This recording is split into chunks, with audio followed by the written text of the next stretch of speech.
Okay, going live.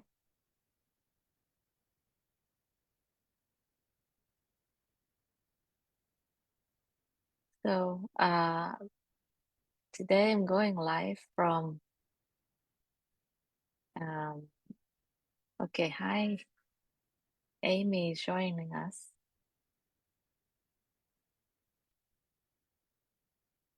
Recording in progress.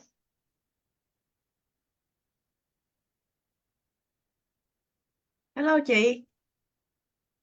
Hi, hi em. Em là Thùy Dương phải không? Dạ, để em coi. Thường em hay xài Hi, WebEx nên bây giờ quay lại Zoom để em coi thử cái chỗ.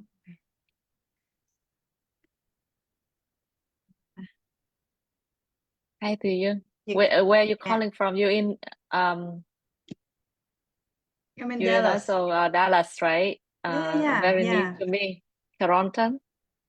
Dạ, Carrollton chị. Mhm. Yeah. And today you don't have to work, so that's why you can join. No, I normally got Friday as a work from home day, so kind of doing multiple Okay. tasks. Multitask. Good, good. This is like your lunch break. Kind of, yeah. Yeah. Um, so How can often do you host it, chị? I plan to host for February. This is what I plan to host for February. Just Mhm. in February, every week. So we talk about so this five party to talk about like financial independence and Mhm. retire early. So have Mm. you heard of this movement? Yeah. I've been in and out in a couple of groups and yeah, see a lot of people got successful and all that. So Did you join like a Reddit thread on fire? yeah, I'm all over the place. Not necessarily fire the evolution and all that, but it's more of, kind of find a way to be more independent, financially independent. And I think it's getting more popular through the pandemic because people having more times and money cheap. So uh, I don't know about it now. It seems to be a lot less popular or on a mainstream media. But yeah. Mm. Yeah. So yeah, mainstream not that much, I guess, but Mhm. still people people quit and travel, right? Like Mm. and I want to retire early. So I wrote like a newsletter about the fire movement and my way to approach it before I think like that fire movement is focused on stock. And then if you have Mm. stock, and then you can just withdraw 4% every year to spend on your living. Like so, if I don't you even have a have million, I don't even have things to withdraw. I was like, I went in during the worstest time, which is the peak. I was one of that millions people that got my lesson from, going downhill. So it's stock interesting, is market. it? The stock market, yes. I see. Yeah, I Yeah. mean, I don't really know much about stock. Mm-hmm. I I used to trade stock in Mm. um in Korea when I was living there 12 years Mm. ago, Mm-hmm. 13 years ago, or 14 years Mm-hmm. ago. Yeah, way before that. So during the 2008 crisis and then 2009, I jumped in. I I trade Oh and then man. everything is Yeah. going up and I was like, oh Yeah, yeah. yeah. But Yeah. but of course, it's go up because it's go up. It's to the market. Like you have no Mm-hmm. control over it. Mm-hmm. And I learned my lesson like after like few years of playing it. And I was like, oh, my principle is the same. I didn't make any money. Right. And it's good. I didn't lose. So a lot of people lose money, right? Yeah. So trading is not the thing. Like even stock is a long-term investment, and right. yeah, to kind of like set goal and set and forget is the best way to be in Mm, stock, I guess, compared to mm, like keep trading. mm, yeah. Mm. That's my experience of stock. Then I have a conclusion that I don't know anything about stock. And then the fire moment should Mm, make me rethink it. Like, okay, they say if you have like $1 million in stock mm, market, then every mm, year you can withdraw like 4% of it. mm, So mm, it means that you can should retire on $40,000. If you can live on $40,000 per year, that's how you can fire, right? mm, Um, but $1 million doesn't go really far when you think about stock market. But in real estate, it goes farther. So that's why I found real estate syndication is the way for mm, me to reach my financial freedom right mm, now.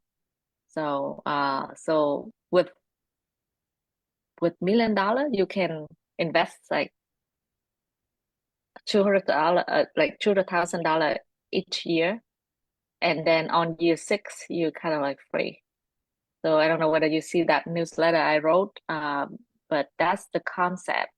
Um, mm.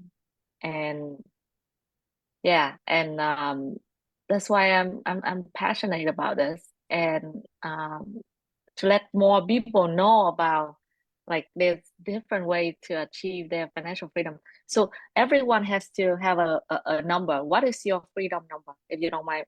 I'm asking. Freedom number, like when I'm going to retire? No.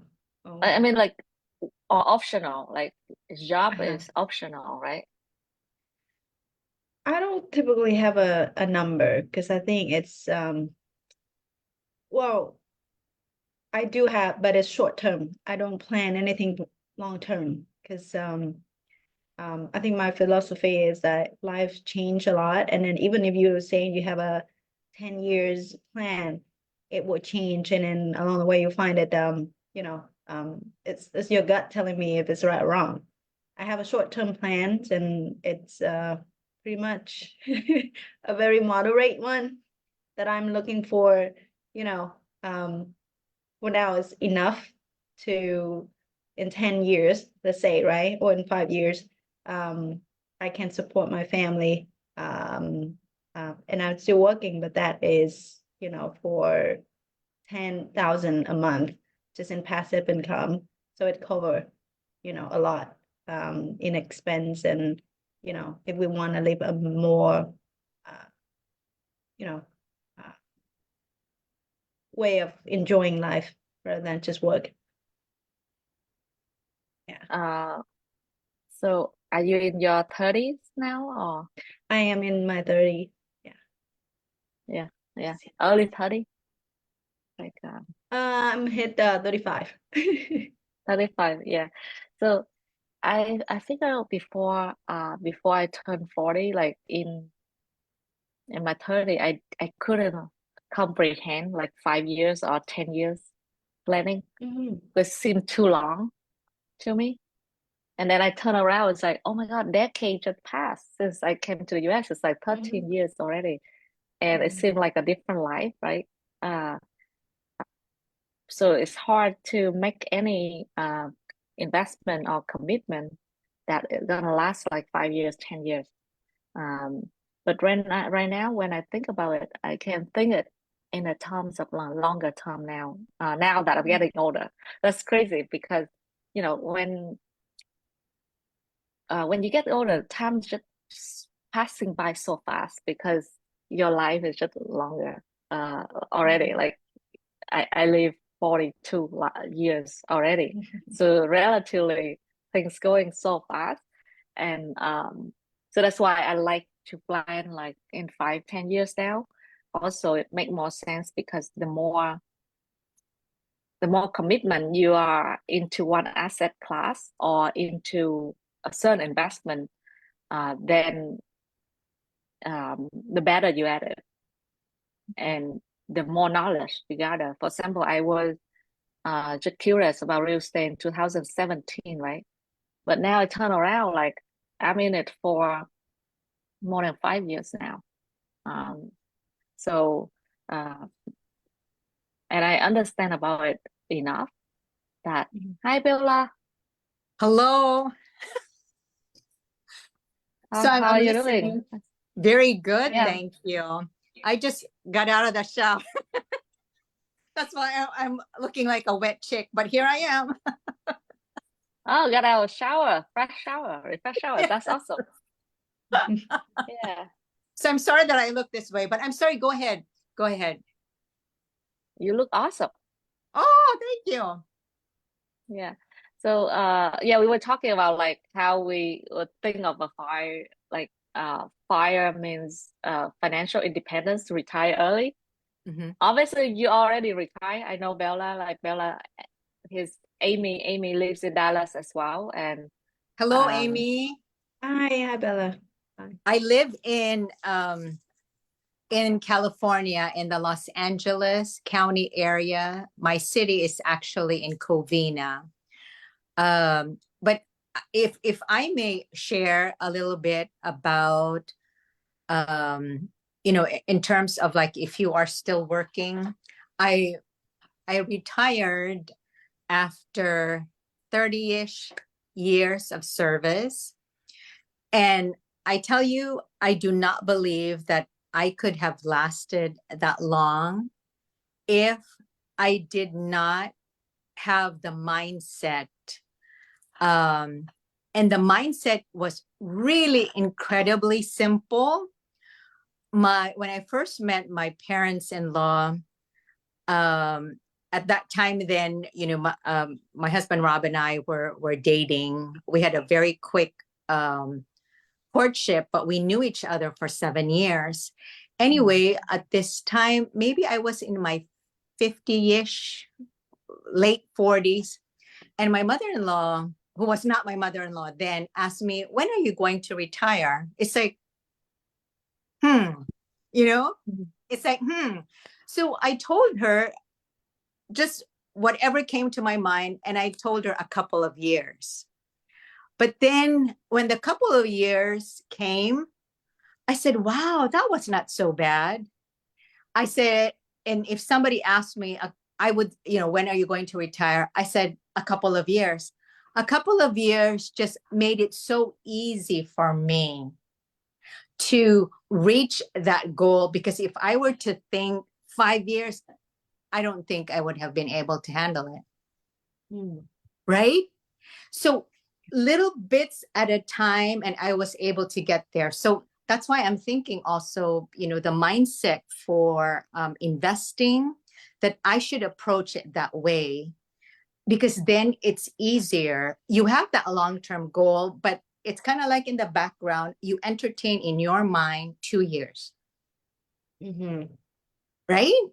Because 2 years is so easy to, your mind can wrap around 2 years, but 5, even 10 years, whew, forget it. Yeah, The it's mind hard. just, right? It is hard, super duper hard. So when you just say 2 years, oh, I can do that. I can do that. I can do it. So it makes it so much manageable. It's what you put in your brain, your mindset, and then it's achievable. Yeah, it's a lot less discouraging. It's like Exactly. 2 more Christmas and I can make it. No, I don't know if Yeah. after 2 more Christmas it's gonna be what I'm expecting. But again, yeah. I just told Sophie that I don't plan that long, because I'm a little spontaneous, and still exploring a lot of area where to invest and where to growth and all that stuff. Uh, stock, been there, done that, lost a lot. Real estate, not quite. But I do have, my first transaction. This is, which is my home, right? And then also do house hacking and all that. So a little here and there, but I never had a really long term of how building it. Like detail from A to Z. This is what I'm doing. So that's why I kind of looking for, group of people that have been doing that and know, if there's some tips here and there to help. That's why I reach out to Sophie. Yeah. Yeah. Yeah. I- Yeah. I am new to investing in real estate myself, Amy. And so this is my act two. You know, this is my act two. I'm a late bloomer, but the same with you. I need to be with like-minded individuals and who have been there where I want to go, because that's just avoiding or minimizing, mistakes, right?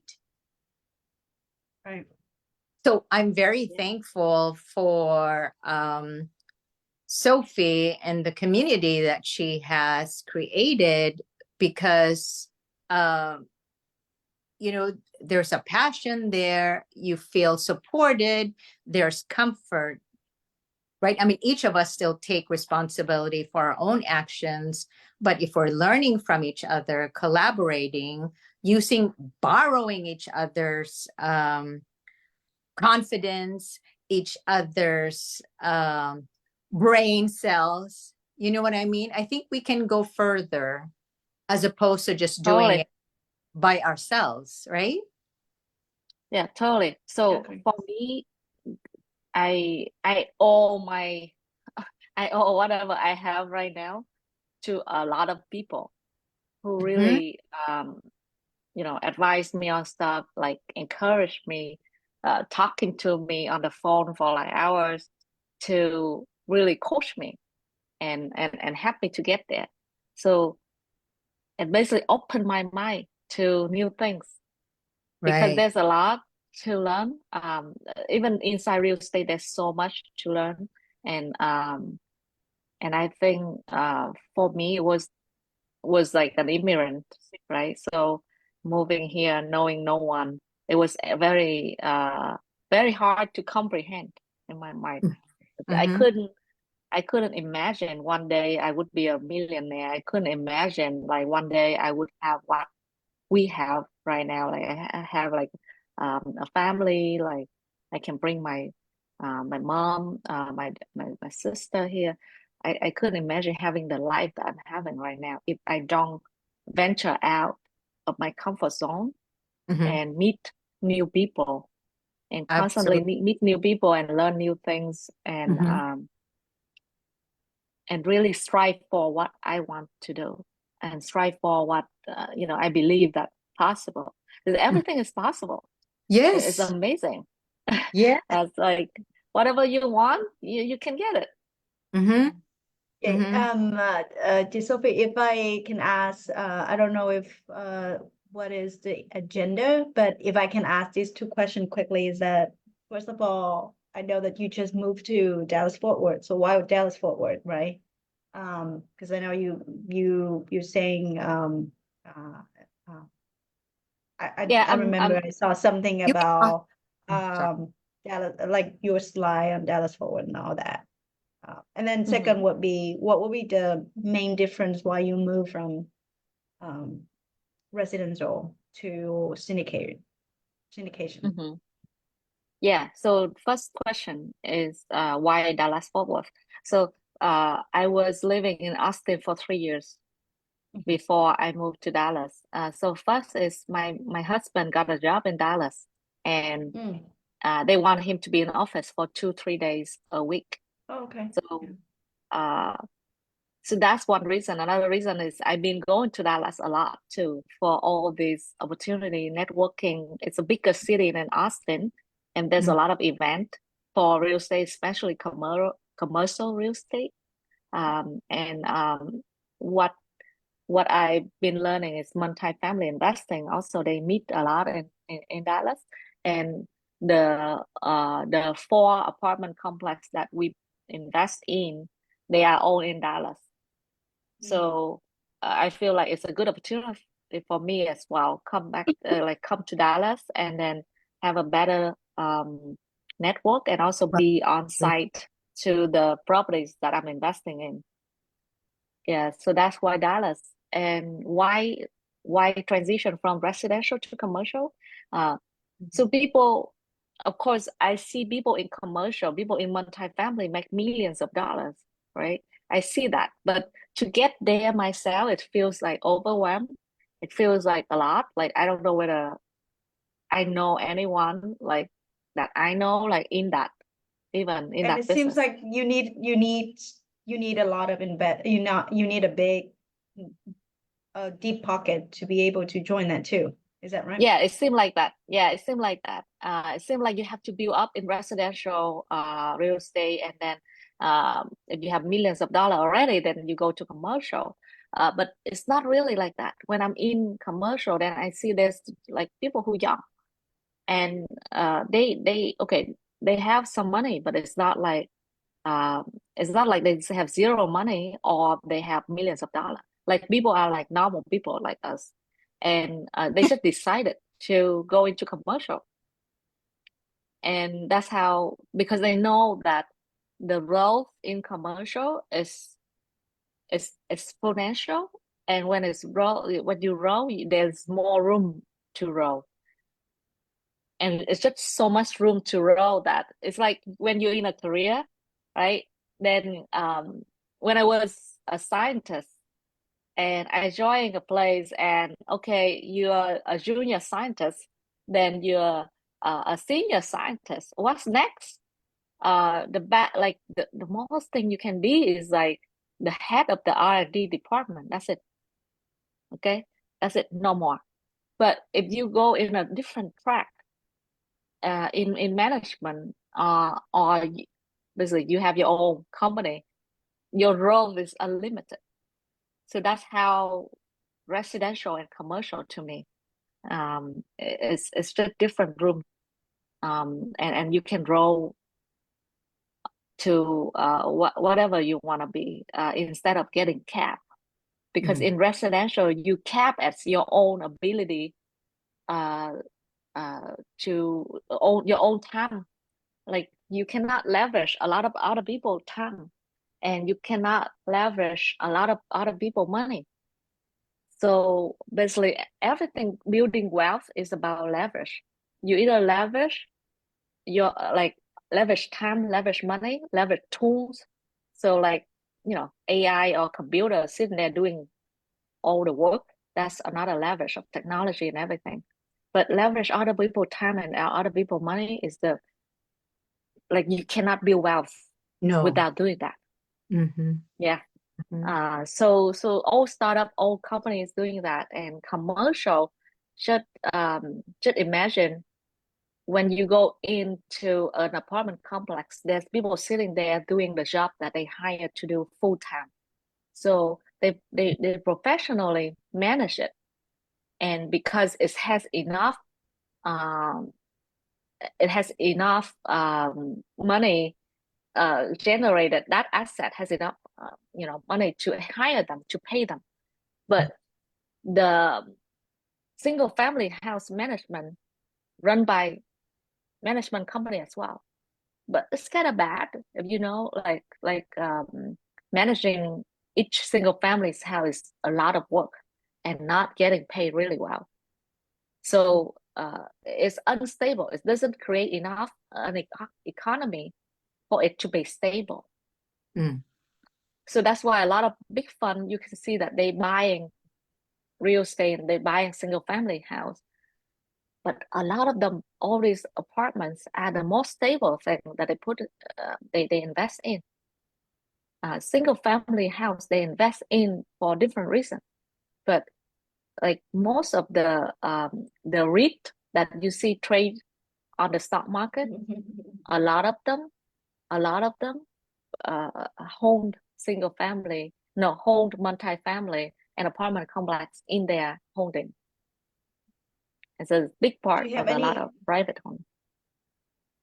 Oh, okay. Do you have any insight or like slide that you shared before for that fact? I didn't know. But that's make totally Mm-hmm. sense. Oh, it's Uh-huh. easy. You can go to Marcus Millichap, which is a big firm. So there's a lot of commercial brokerage, right? So these brokerage, they doing a lot of research and Mm. and numbers and data. So Mhm. there's one I can send to you. And they doing a lot of data actually. So I met even the head of research at Marcus Millichap, and he did like a presentation. But you can also go onto all this market report and see the trends perspective, all these. I send a picture. I send a website to all you right now. So because okay, I'm sitting in Brooklyn right now, so I'm in New York, right? And I never know what private equity means. When I came to New York City, I didn't know what private equity even means. And my friends who working on Wall Street, they're like, yeah, I'm in, private equity, I'm in investment banking, whatever, but I don't know what it means. So syndication or real estate syndication is a kind of private equity. Now that I learned. So I go around, invest in a bunch of single family house, thinking of scaling to multi-family. And then I don't know what multi-family means and what syndication means. And I do all the research and it's related to like fund and then private equity. So there's a market that it's not a public market, like a stock market. It's all these companies are public, right? Public trade. There's a lot of privately trade um, shares from the private company, and it's called private equity. And the syndication we're talking about is private real estate. It's called private real estate. So it's kind of like a private equity, but commercial real estate. And it's crazy to me that I didn't know all of this until now. I wish I learned about this. I know about this way before, but I was totally new to America. I don't know how capitalism works, and now I know. So there's this market, in this private market, uh, you can read about how private equity works. I give this thing to I make a I'm gonna make a share screen here. Okay, so you can see this. So this book is book that I share to all of my investors. It's Tony Robbins' book. It's called The Holy Grail of Investing, and it's about investing in private equity and real estate in general. Not real estate, private equity, and then there's a part of it is like private real estate, which is syndication. And I don't know. I think you can go in here and see it. But if you want this book, just the two of you, I can give you this book on Audible so you can listen to it. And this is he sit down and invest like interview um a lot of the rated investor, and he said that in stock market you can make like 10%, but in private equity the average that you can make is almost 15%. And the difference between that, like 10 and 15, is 5%. Compounding over 30 years is huge. So how huge it? I'm making a presentation for So may I a ask group. for this Okay, private go ahead. equity, and yeah, so for this private equity, you selectively looking for one that doing real estate transaction, right? Not all kind of business, not startup, Yeah, not no. business, not. For me, I'm focused on Mhm. real estate because I And do this what book is I about that. understand. I do what I understand. Right? Okay. This book is about private equity in general. He interviewed people in private equity that just do software as a service. So all he invests in is just software as a service. So that is just one guy, and he make like fantastic return for his investor, This who Tony partially Robbins? invest with them. No, he Or- interviewed a bunch of them. So Oh, okay. so this is what Tony Robbins say, right?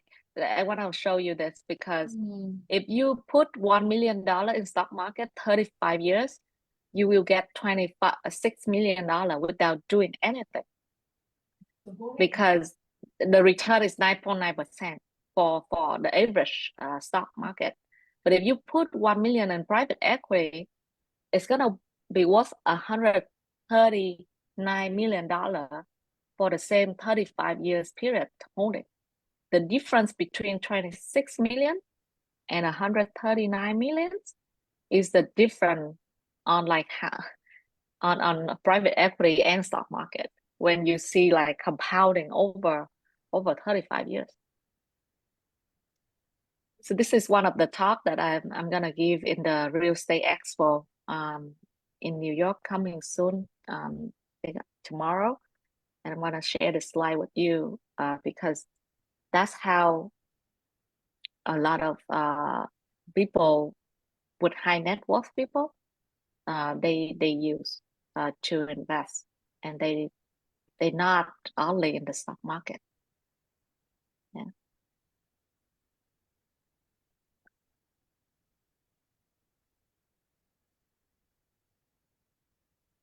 So Tony Robbins. Okay. And this is the slide that you're creating for your presentation, Sophie?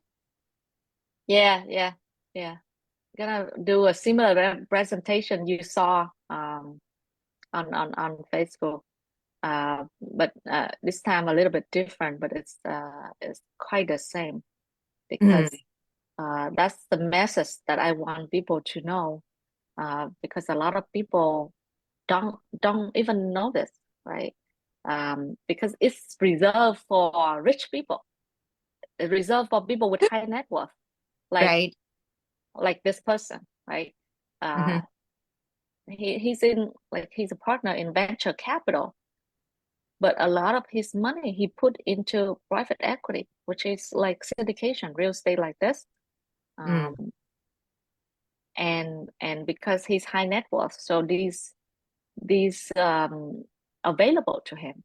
And the normal people like us, we don't have access to this unless we really know real estate, and then we eventually somehow stumble upon like syndication and multifamily and all this. Then you kind of know that it exists. But before that, I didn't know anything. So yeah, so that's why. That's why I go to commercial, and I go to multifamily.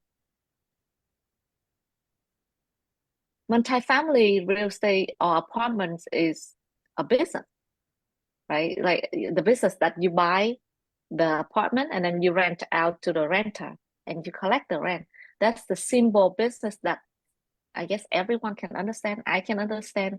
It's kind of business that lasts for 1,000 years and gonna last for 1,000 years to come. Right. It's going nowhere, right? So if somebody tell me to invest in software as a service company, I don't know anything about software as service, but I understand how apartment complex work. You have the place, you rent to the renter, you serve them, they live there, they pay you. So that's why I invest in multifamily, because it's a business that I understand really well. Mhm. So would you say, so me as an early investor do not have that quiet capital to being a qualified investor for the syndicator or syndication? What would be the minimum, right? What would be the requirement? But then also that if I have that much capital, why wouldn't I invest it into a single apartment? Just buying my own apartment and I run it what's the real benefit of joining a syndication versus own my own apartment and rent it out? Mhm. Uh, so first, you don't have to be accredited to invest in some Right. syndication. Mhm. As long as you have the trust and the relationship, you can. But of course, there's a minimum. If you don't have $50,000 to invest, then you cannot join. Uh, Mhm. so why not buy your own apartment? I used to own like a sixplex, right? And I ran it myself. I did a good job. I make money, but um, it's very risky, right? If I lose that, like if something happened with that, I lose all my money in there. But in a bigger apartment complex, and especially when you are investing in, let's say, 10 deals, you diversify the risk out. Also, another thing is people that managing 200, 300 units, they are professional. They know what they're doing. So those people are way more experienced than me in managing it. So I don't have the risk of learning curve. I buy my first apartment. I try, I fail, whatever. I have to go through all that to learn all the experience. These people already have the experience. I leverage that. That's it. So uh, that is something that I think it was lucky. I was about to buy like a 32 unit in Gonzales, somewhere like north of San Antonio. So I almost bought it. And the plan was just manage it ourselves, like me and my husband, and try to see how it goes. Uh, but luckily, we didn't get it. And now thinking about it, like it's like a a, a tier two, no, like a tier three city. Location is not a lot of population. C class apartment. So with my small money, I can buy that. But I cannot take advantage of the a bigger apartment complex with a more stable income at a great location. But when I put money together in this syndication, I can choose the deal that I'm going to and the market that more desirable than I could afford. So that's three reason why. And of course, I don't have control, but I trust the people.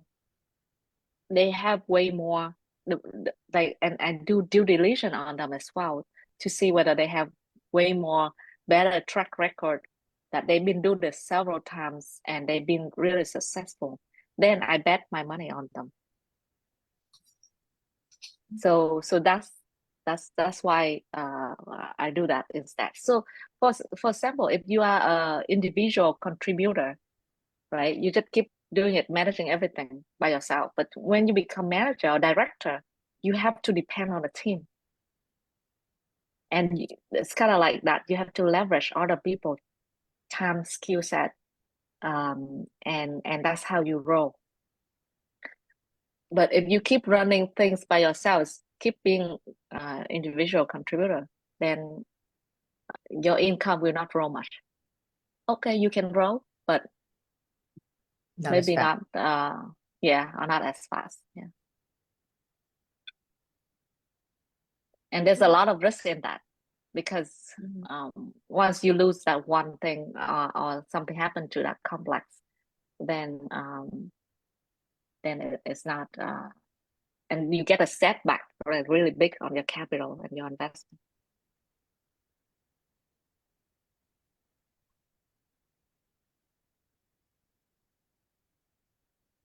Really good question. Thank you for asking, Amy. Yeah. I love the curiosity. Yeah, I've been reading here and there. I think the most important thing is you gotta get your hand dirty and work through that. I yeah. And if I'm curious if you have any Oh, maybe I can join that newsletter too, because I know you're saying you share a couple of things on that newsletter, so I'll look into it Yeah, and learn. I'm sharing whatever I'm doing. Yeah. I'm And just to me, yeah, I've been in Dallas Fort Worth for since 2018, quite mm, quite mhm, a good amount of time, and I didn't catch up to any investment, like mm, really being active and looking for opportunity until the last year or so.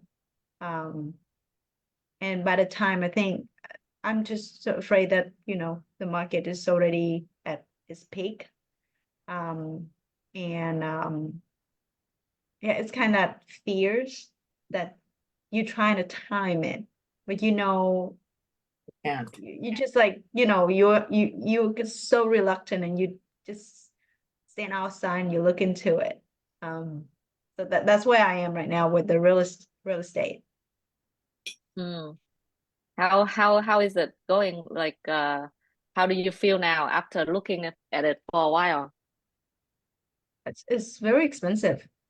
And if you look at the traditional cash flow business model, it isn't there. It require work. You got to do some flipping and all that, which is risky because I have no idea what it is, how to do it, cash upfront, and Mm-hmm. all that is expensive. So yeah, I don't know if Dallas Fort Worth is the market. What Mm. else? But then I wanted my first rental investment um, to be handled, to be managed by myself. I wanna learn all that PM work.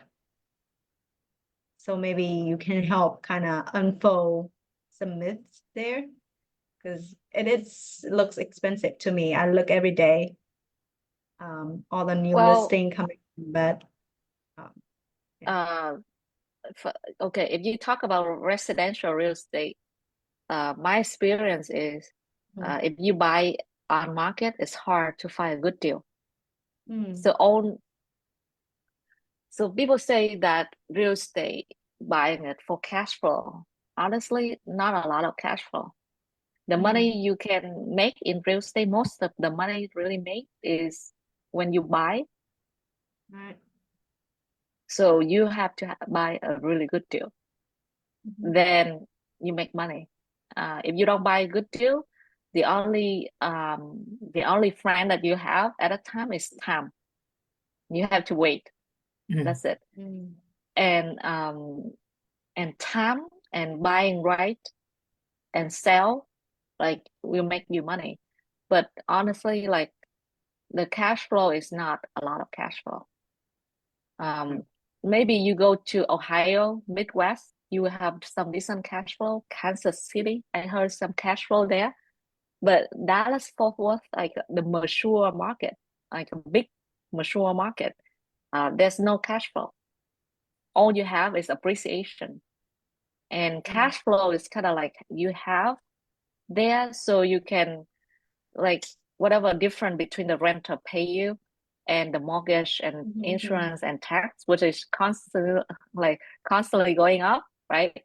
To the difference is for you to maintain the property, basically. A lot of people break even, but they still hold on to the property because for a long term goal is to get appreciation. So So so that's specifically expensive for or not residential? expensive? Yeah, that's for residential. Yeah. Okay, but it's Because the totally price different of for it's commercial. different for commercial. It's different because the way you evaluate the residential is market price, which is a lot of people want to live there. They buy a house, they live there, right? Mhm. So it define like how much people are gonna pay for it. So for commercial, is treated as an asset that's making money. So if it makes more money, I'll pay more for it. If it makes less money, I pay less for it because it's an asset. So that's how commercial buildings, that's how office building, retail strip mall or multifamily get evaluated. It evaluated based on the income. But for residential real estate, so if it's a fancy neighborhood, then it's $1 million. But if it's like a really dangerous neighborhood, then it's $200,000, right? There's no consideration on like how much rental income is bringing in. It doesn't matter. So you might feel expensive because you look at an expensive area.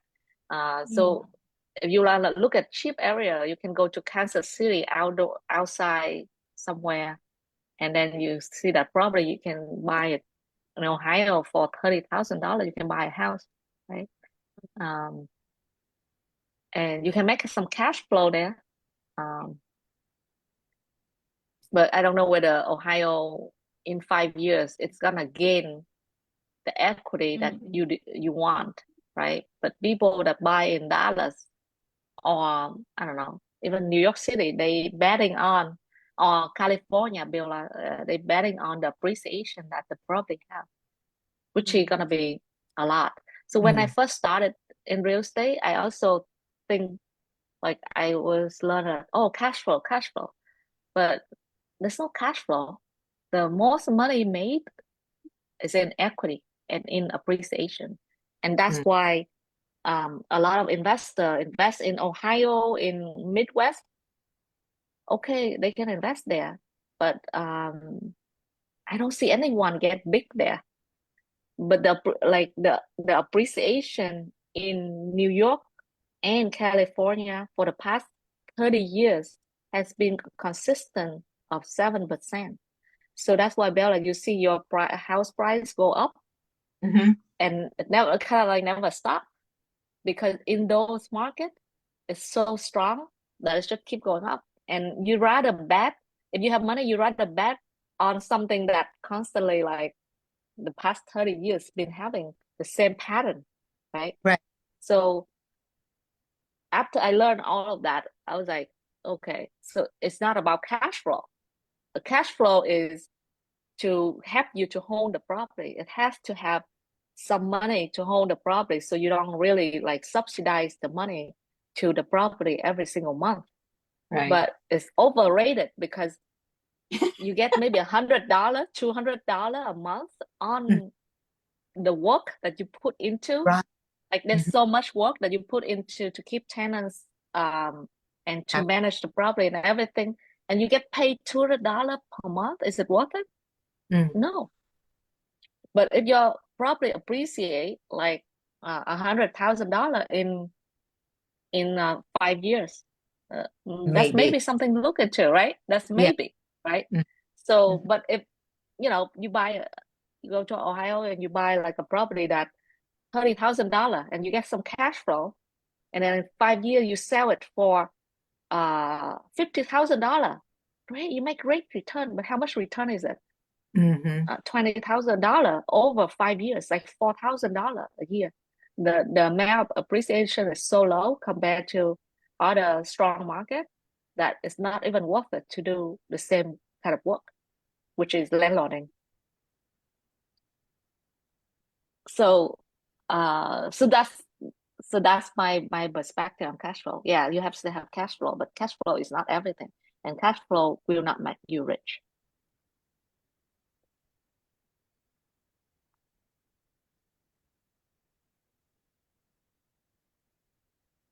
So yeah, it's a lot to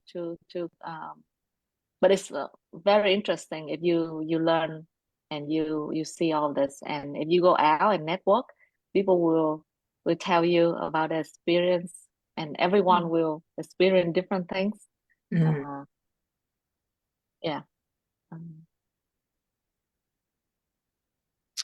Wow, really nice. Thank you, Sophie. Thank you, Kate. Yeah, thank you for joining me for this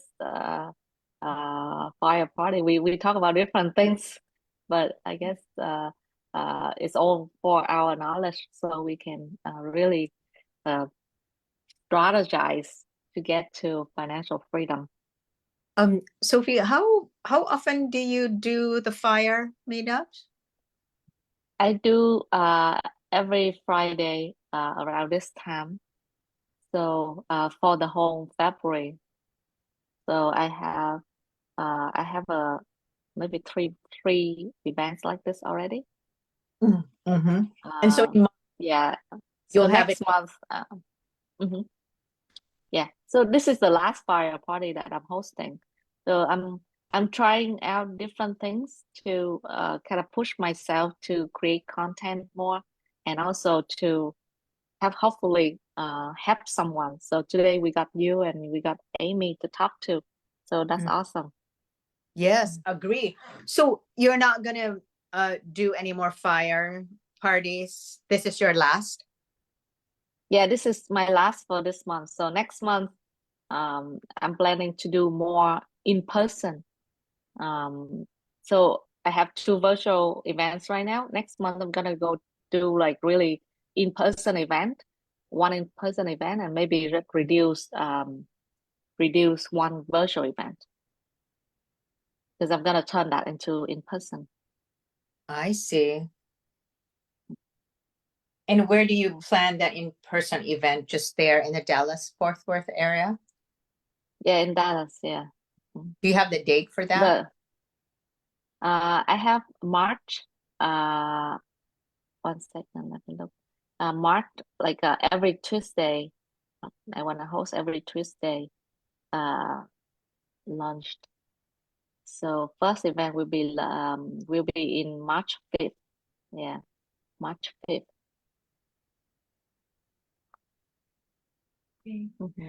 Thank you chị Sophie, and then thank Thank you you. Bella. Yeah, thank Yeah. you for attending, squeezing Yeah, time I and will attending. dig in more into your newsletter and see if I have any question. Yeah, yeah. I'll Thanks so end the much for call right sharing now. your. Yeah. Good to meet Thank you. you. Thank you, Amy. Yeah, Bye. thank you. Bye bye. Bye.